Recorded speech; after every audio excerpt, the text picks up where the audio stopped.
Fantasy Filmball, the show where we turn movies into sports and sports is just something that we don't talk about. My name's Dyl, and I am back from my 3-week work trip, finally delivering this video. I promised you all the way back with the Bike Riders video.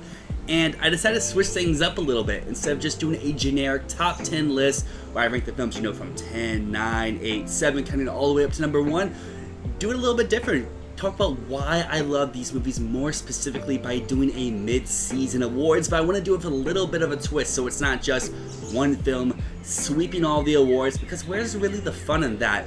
Instead, with this mid-season awards, each film is only able to win one award. I'm still going to talk about my 10 favorite films of the year so far, but specifically in the category where I enjoy the most. So yeah, as I said, we are doing my favorite movies of 2024 so far, but in the award show style. So let me tell you what our awards are before we dive in. So I'm going to be talking about 10 plus films here today, but breaking them up here in separate categories. So of course we're going to have picture, director, screenplay, but instead of doing lead actor, lead actress, let's just do lead, let's do supporting. We're going to lump technical and craft work together. We're going to have some special awards too, because I think these ones will be fun. My biggest surprise of the year so far, the most understood movie of 2024 so far, the best time, the most fun time at the cinema, and our first award, which is going to be the best music use in 2024 so far. So let's dive in just with that. My best use of music in 2024 so far. Weird category name. Should have something better. This film deserves so much better because it is challengers, and I would love to give this picture. Any other year, it probably would win my best picture prize for the first half of the year so far, because this movie is just so perfect and so near and dear to me. I wish I could give it so many awards, but hey, this is where it fits in best, because I would be lying to you, to everyone out there, if I said that Challengers did not have the best use of music of any film in 2024 so far. Trent Reznor, Atticus Ross, they're scoring this film as probably their best film score in their entire career, and I may even be bold enough to say it's their best album ever. Nine Inch Nails fans, don't kill me. But yeah, I don't know, I just feel like it fits perfectly in every sequence. You feel, and again to sound cliche, you feel the tennis match and their social lives, not just on the court. You feel the intensity with each line of dialogue.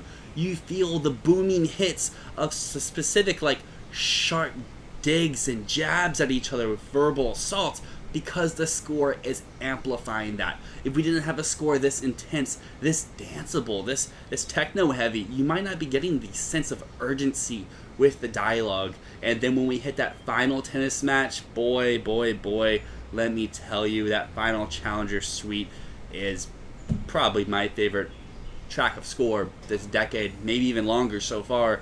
It trumps Babylon. It's just so fantastic. And I wish I could play the score in this video right now, but I don't want to get copyright strikes. So if you haven't heard the score, go listen to the score. If you haven't watched the movie, go watch the movie. And if you have watched the movie, and if you have watched the score, go to both of them. It's a great time. And speaking of a great time, this next category isn't just one of those 10 that I mentioned, because I love great times, I love more, I love memes, I love dumb stuff. And this next movie is definitely not one of my top 10 favorite movies of the year so far, because in fact I think it's pretty shitty, it's pretty bad. But it is more-tastic. And that is Harmony Korine's Aggro Drift, straight from EDGLRD. And there's so many things wrong with this movie. Is it the acting? Is it the screenplay? Is it the cinematography? Is it the pacing? Is it the characters? Is it whatever? You can pick so many things. But I believe that everything goes wrong, therefore it's good. Look, the Cats 2019. I don't even know where to start with this. I watched this movie with Jammed, if you're out there, at an Alamo Draft House, and this simply just was an experience. A night at the cinema. Aggro Drift, Harmony Korine. Maybe I would like it if I could actually talk during the movie, because I had to sit there in silence. I couldn't even really giggle because there's people next to me that I didn't really know as much, and I was like, I don't want to be cracking one-liners at this awful script. But yeah, there's so many memeable moments, so many GIF-worthy moments. The music in this movie is also pretty fantastic. You have the epic Travis Scott monologue. I'll play a little bit right here. Julius Caesar. Read that book. The Caesar, the most powerful man. Man, you know where I'm from, man. Books.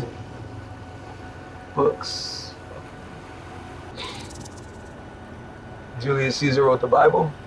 The infrared shots are so ugly, but they work in the perfect way possible, and Harmony Korine is a director who has a vision.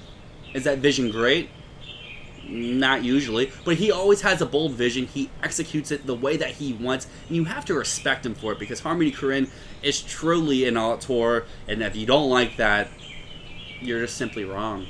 There's so many quotables, there's so many GIF-worthy moments, and that's what I love about these Morb movies. We need them every year. Not every film could be a 10 out of 10. Sometimes you need those just awful films that just nail being an awful film. So Aggro Drift is our first awards winner here in the 2024 Fantasy Filmball Mid-Season Awards. One thing you may notice about my list is it does skew a little bit more populist, because I do see a lot of those big blockbuster films out in the theaters, and that's why I want to give this next award, being the most fun time in a cinema in 2024 award, over to Bad Boys Ride or Die, because I just think the Bayhem in this film is just completely off the charts. And as a massive fan of this franchise and of Will Smith, I think this thing hit on all cylinders for me. I think once again Will Smith just proves that he is a superstar in all caps. He's got the swagger, he's got the style, he's got the voice, he's got the mannerisms, and he's just great in Bad Boys Ride or Die. But you know, the true star of this film,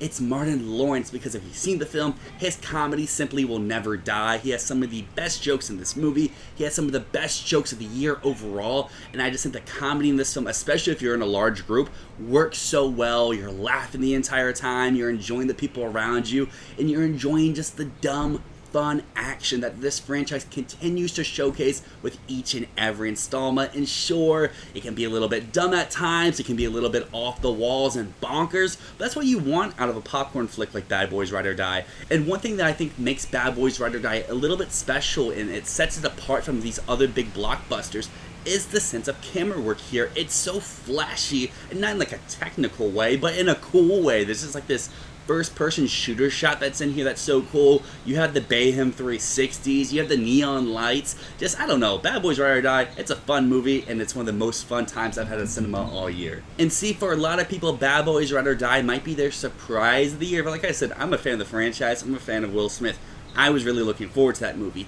However, for our next award, being the biggest surprise of 2024, this was a film I surprisingly wasn't very anticipated for. I thought the first installment of this franchise was a pretty mega miss for me when a lot of people loved it. In fact, it was Oscar nominated. And then its sequel I thought was an improvement, but still just didn't really scratch that itch for me. But A Quiet Place Day One finally connects me with this franchise, and I think I just really love this movie. I like how it changes the style. It's not trying to be this condensed, eerie, tension-filled film.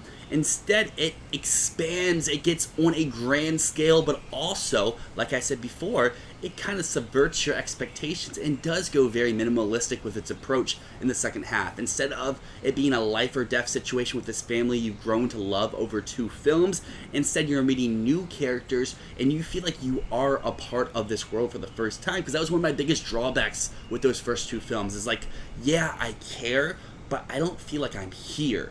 Well, with Day One, I feel like I'm placed right in the middle of New York City with Lupita Nyong'o's character and with all the people she runs into, and I feel like I'm there experiencing these monsters for the first time, not knowing with every step I take if this will be my last step living. And one thing I think is really surprising about A Quiet Place Day One isn't the scares. We know we're going to get that. It isn't the tension or the horror. We know we're going to get that. But this film's actually pretty funny. I think Joseph Quinn adds a lot in his supporting role, which weirdly gives off like Harry Styles and Don't Worry Darling energy, which is very weird to say out loud, but see the movie, you'll know what I'm talking about. And also, I think the score in this movie really contradicts what the film's about, but in a positive way. It's a very kind of like soothing and not feel good, but like you feel good while listening to its score. Well, obviously everything around you is insane and it's crazy and it's off the walls, and I feel like those two things really just gel well together to make A Quiet Place Day One just one of the biggest surprises of the year for me. Because like I said,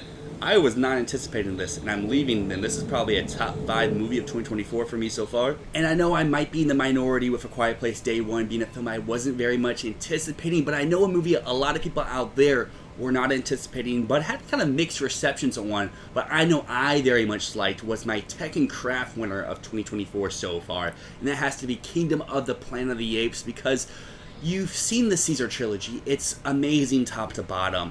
You have Rise, which is a great introductory to this new franchise, and then you have Dawn, which is one of the best movies of the 2010s, and then you have War, which sure has its faults, but I think is a very fitting conclusion to the Caesar trilogy. And now you come with all new fresh characters, no one to really latch onto, and just giant question marks across the board, because not to knock Wes Ball, doesn't have the greatest track record, but here at Kingdom of the Planet of the Apes, he proved to me that he does have the juice. I let him cook, and he proved me completely right, because I think this film is a technical and craft work marvel.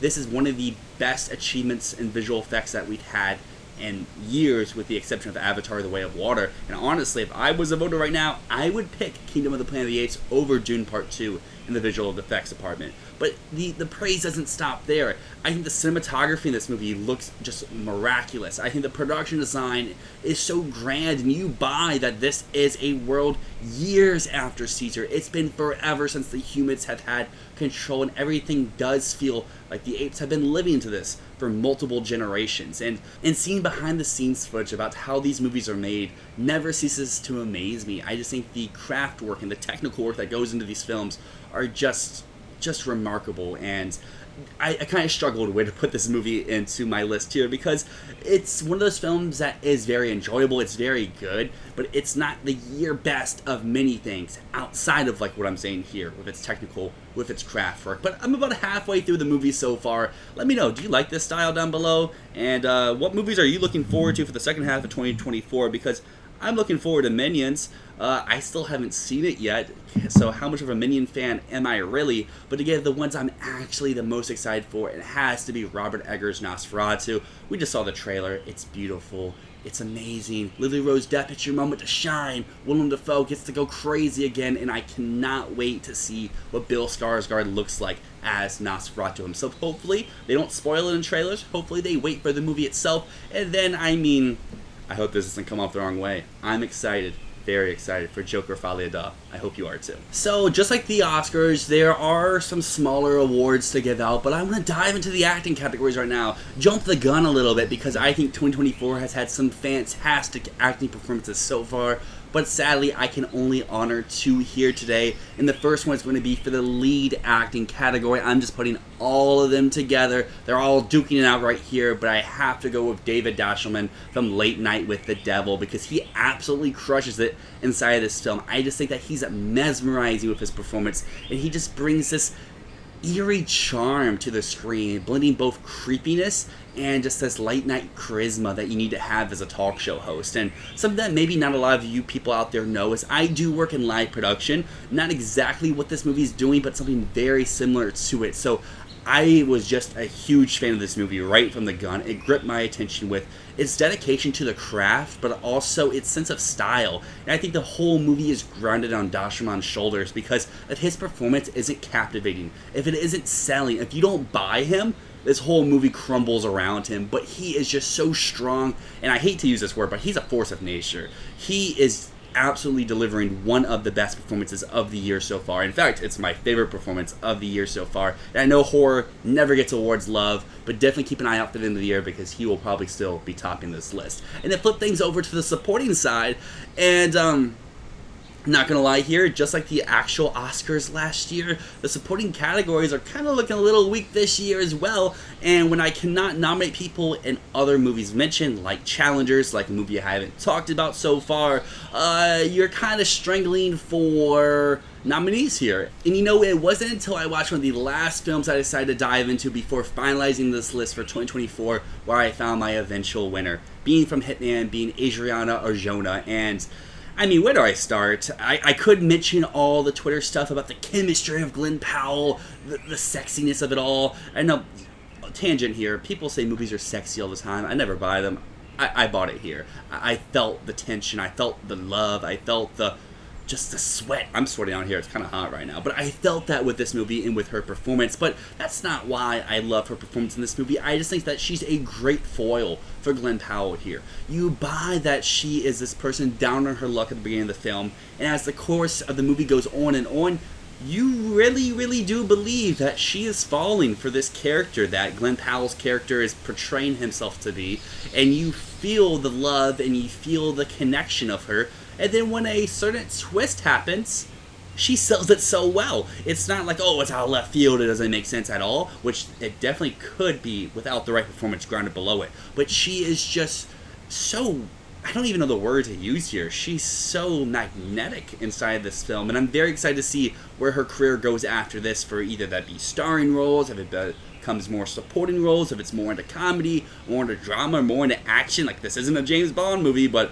could see her being a great, not even a Bond girl, but like an Ana de Armas type, where like she could get a little action in there. And I think that she has some amazing one-liners, some amazing quotables inside this movie. I think that's one thing that I haven't really mentioned so far of all of these movies so far. 2024 has had a lot of gift-worthy and a lot of quotables so far, and I can't wait to see what the second half of the year unfolds. And speaking of quotables, 2023 had this movie called Barbie, and it starred this guy named Ryan Gosling, who is probably the king of quotables. I mean, the so cool, and there's so many lines he has in Barbie that were just on repeat in my head all of last year, and I think he honestly stars in the film that is the most misunderstood from the first half of 2024 so far, being the Fall Guy, because honestly, this is like the perfect popcorn flick energy film. Gosling, as always, he's so cool. He oozes with charisma in this leading role, and I think he nails the body humor you really need to do in a movie about stuntmen. Like,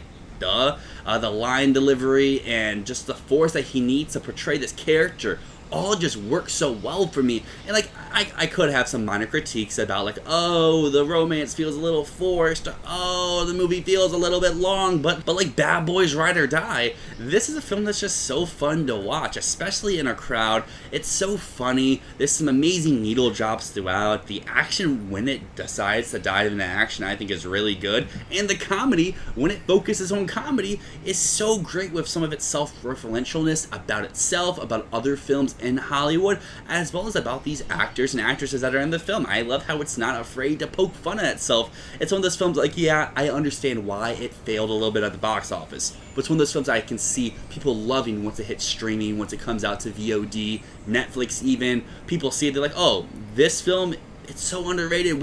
Why did people let this film fail? And I just think it's going to have a complete 180 once more people lay eyes on it, because I surely did love it when I saw it all the way back in June. So the goal of this video was to have it be pretty short, like under 10 minutes when I started it, but I didn't really write a script. I'm kind of just like freeballing here as I'm talking to all over here. So this next category, I'm going to make it go pretty smooth because we still have 3 awards to go, and it's Best Director. It's George Miller, Furiosa. Don't want to ramble, watch this clip to see why.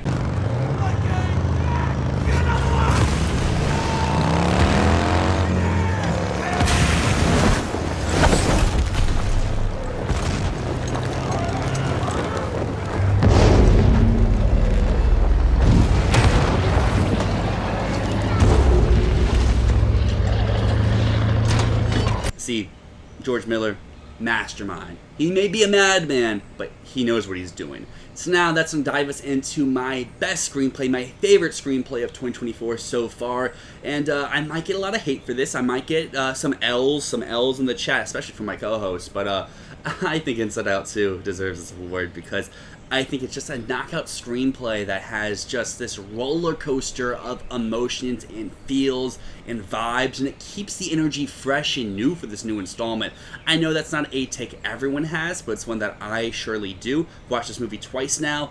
I'm not someone who cries at movies. I have shed multiple tears on each viewing of this film, and I just see myself connecting with Riley way more than I did with the first film, because those moments of anxiety, I definitely see myself there. Those moments of joy, I can see that in my everyday life. The sadness, the anger, the disgust, the embarrassment. I feel embarrassed recording this right now. Like, I just feel like Inside Out 2 really just nails this wide frame of emotions, especially the ones that you hit during puberty. And again, I know I'm repeating myself here, something that people say this film does from the first, but I just feel like it really just does this great sense of making sure that each emotion feels felt, feels wanted, feels warranted, and they're not painting any emotion as being bad. I've seen some takes saying that anxiety is the villain. Sadness is pushed to the side again. They are boxing them in so you can only feel joy. But I think this film does a great job of showing how you need all of these emotions to actually feel joy. While joy is what everyone wants to feel at the end of the day, you can't feel joy without being a little anxious at times. You can't feel joy without being angry. You can't feel joy without being fearful or being disgusted at things. You need all these things to feel how you're supposed to feel at the end of the day. And Inside Out 2, I think, is a great film for people of all ages, not just kids, not just adults. And I think there's so many messages to take away from it, and it's just one that resonates so much with me, and I hope it resonates with a lot of people out there as well. So now, this has been a pretty messy and a pretty chaotic award show, but hey, that's what we're all about here at Fantasy Filmball. But before I dive into my favorite film, the best film of 2024 so far, I do want to go in the opposite direction a little bit and talk about my biggest disappointments. Two films I was pretty sure would land on this list somewhere at the beginning of the year, if not even a week and a half ago, because I saw both these movies in the last week. And the first one is going to be Kinds of Kindness, the new Yorgos Lanthimos film, and my favorite movie of that year, Poor Things, my third favorite movie of last year, The Lobster, and my top 15 of that year. I adore, because I'm a sick fuck, I adore Dogtooth. And the only film of his I've seen that I haven't really dug was The Killing of a Sacred Deer, and I have to sadly report that I think Kinds of Kindness falls into that same boat, where I do appreciate the film, I just don't really vibe with it. Like, I always felt like an arm's reach away from the movie overall. I think the performances are pretty knock out of the park from top to bottom. Jesse Plemons is amazing, especially in story number 1. Emma Stone, what can she ever do wrong? I think the ensemble here all has their moments to shine, whether it's in story 1, story 2, or story 3. But overall, I just found myself bored with this movie. Everyone's saying like, oh, it's so sick, it's so twisted, it's so crazy, but like, I didn't find much about Kinds of Kindness to be those sort of things. Maybe it was the, like, expectation of, like, oh, it's the guy from Dogtooth. He's going more back to, like, the Dogtooth, Lobster, Sacred Deer types. And then it's like, oh, this is the craziness. Poor Things was wilder than that. And Poor Things is a pretty tame movie to me. Again, pretty sick dude right here. So, yeah, Kinds of Kindness, I still gave it like a strong 6, a light 7, but like I was expecting this to be like a strong 8, a light 9, and sadly it doesn't even crack like my top 20 of the year so far. And on the same note, this film I did not actually like at all, and maybe I was expecting it and anticipating it for the wrong reasons, but that would be Kevin Costner's Horizon American Saga Chapter 1. I mean, I said before, you gotta let them cook, and I tried to let Kevin Costner cook, and he gave it back to me pretty raw. My biggest issue of Horizon isn't the length, it isn't the pace, it isn't any of the other stuff, it's just, there's nothing to take away from it.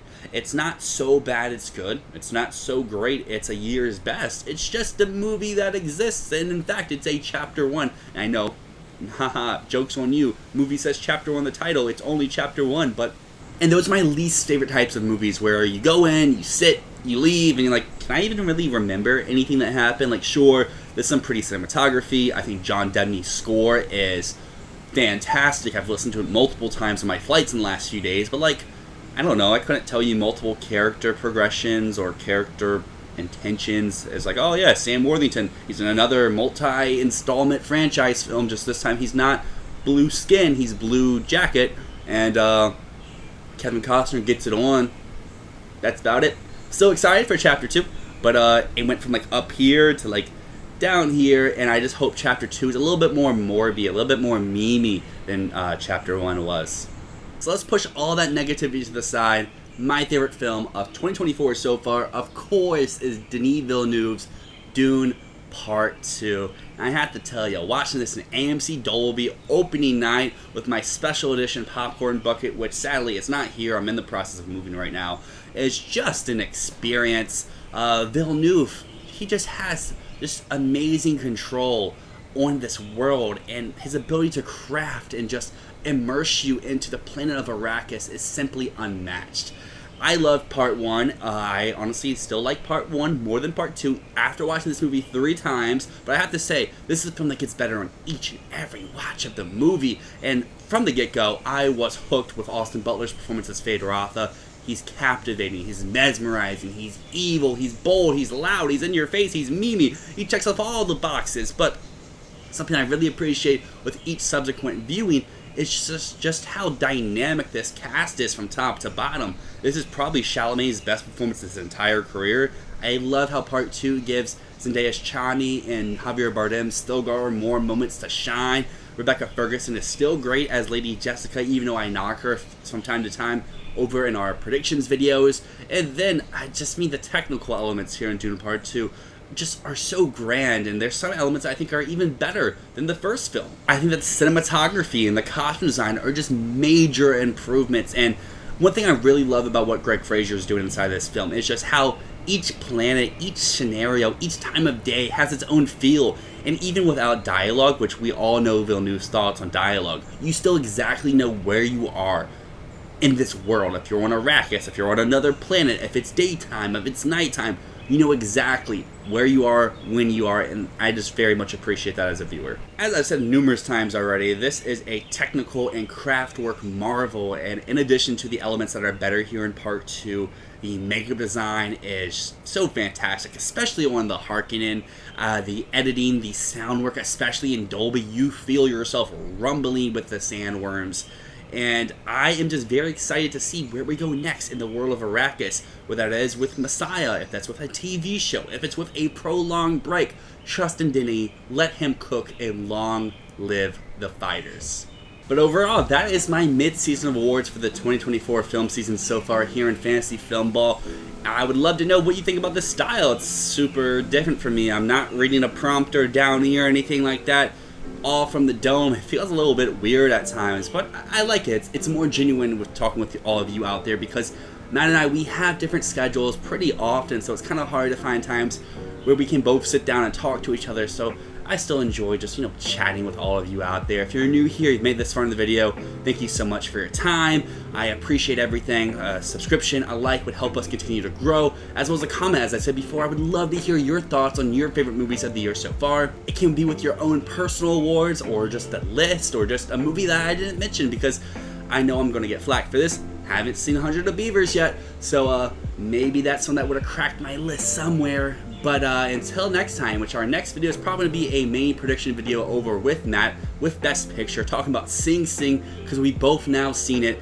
You don't want to miss that. But until next time, my name's Dyl. This has been Fantasy Filmball.